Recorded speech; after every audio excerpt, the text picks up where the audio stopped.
Sveiki, aš esu gydytoja bei mokslo daktarė Aivara, kuris specializuojasi akušerijos ginekologijos srityje Danijoje.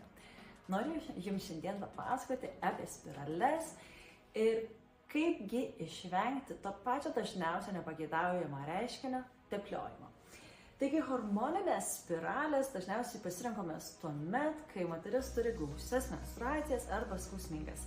Todėl, kad hormoninės spiralės padeda sumažinti menstruacijų gausumą bei skausmingumą.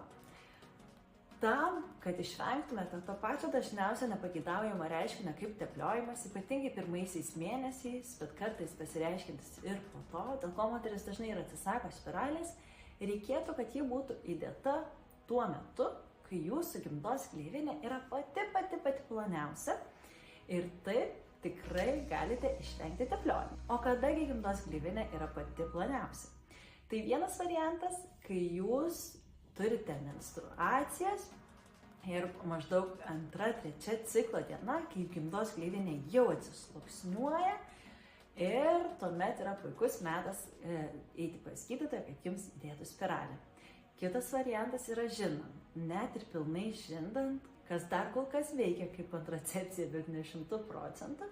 Ir atrodo, kiek prasmė dabar naudoti kontracepciją, jeigu vis tiek neturėčiau pastoti, tai prasmė yra didelė. Visų pirma, kad net ir žindant pastoti galite ir nežinote, kad taigi bus pirmasis tas ciklas, bet žindymo metu moters hormonų kiekis yra tiek sumažėjęs, kad gimdos gleivinė yra labai plonyta, taip kaip ir sakiau, ką tik po menstruacijų.